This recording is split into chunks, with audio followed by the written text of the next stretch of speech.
ക്ഷേത്രോൽപത്തിയുമായി ബന്ധപ്പെട്ട ഐതിഹ്യത്തിന്റെ കാര്യത്തിൽ കോട്ടയം ജില്ലയിലെ കടുത്തുരുത്തി, വൈക്കം, ഏറ്റുമാനൂർ ക്ഷേത്രങ്ങളോട് അസാധാരണമായ സാമ്യം പുലർത്തുന്ന 3 ശിവക്ഷേത്രങ്ങൾ പാലക്കാട് ജില്ലയിലുമുണ്ട്. അവയാണ് തൃപ്പാളൂർ, അയിലൂർ, തൃപ്പല്ലാവൂർ തുടങ്ങിയവ.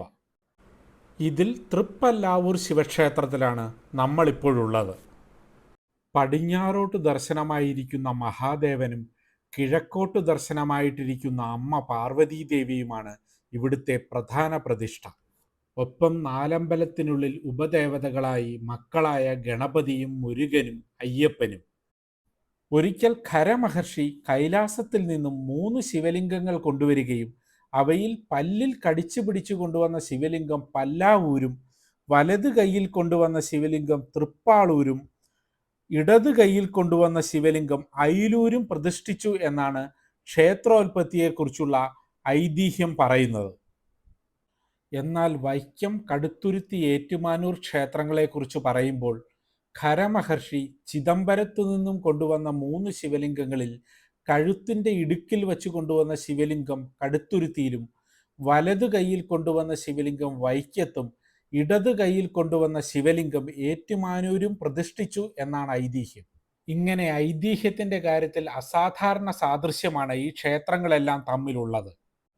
ഈ ക്ഷേത്രത്തിൻ്റെ മറ്റൊരു പ്രത്യേകത അതിശക്തമായ കോട്ടമതിലുകളെ അനുസ്മരിപ്പിക്കുന്ന ഈ ക്ഷേത്ര മതിലാണ്.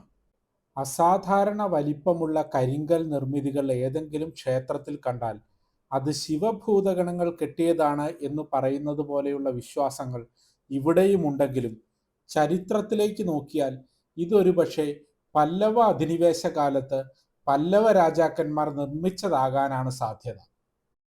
ക്ഷേത്ര മതിൽക്കെട്ടിനുള്ളിലായി കനകശ്ശേരി അമ്മ, സീതാദേവി, തൃപ്പാത്തറ ശിവൻ, രക്തേശ്വരി തുടങ്ങിയ പ്രതിഷ്ഠകളും ഒപ്പം സർപ്പദൈവങ്ങളെയും നമുക്ക് കാണാം. പല്ലാവൂരിന് തൊട്ടടുത്ത ഗ്രാമമായ കുനിശ്ശേരിയിലാണ് പൂക്കുളങ്ങര ഭഗവതി ക്ഷേത്രം. ഇവിടെയാണ് പ്രസിദ്ധമായ കുനിശ്ശേരി കുമ്മാട്ടി നടക്കുന്നത്. പൂക്കുളങ്ങര ഭഗവതി പല്ലാവൂരപ്പൻ്റെ മകളാണെന്നാണ് വിശ്വാസം. പൂക്കുളങ്ങര ഭഗവതി 12 വർഷത്തിലൊരിക്കൽ പല്ലാവൂർ ക്ഷേത്രത്തിലേക്ക് തൻ്റെ അച്ഛനെ കാണുന്നതിനായി എഴുന്നള്ളുന്ന ചടങ്ങാണ് കൂടിയാറാട്ട്. പല്ലാവൂർ ത്രയങ്ങൾ എന്ന് പ്രസിദ്ധരായ മേളകലാകാരന്മാരായ പല്ലാവൂർ അപ്പുമാരാരും മണിയന്മാരാരും കുഞ്ഞിക്കുട്ടന്മാരാരും തങ്ങളുടെ കലാസബര്യയ്ക്ക് തുടക്കം കുറിച്ചതും ഈ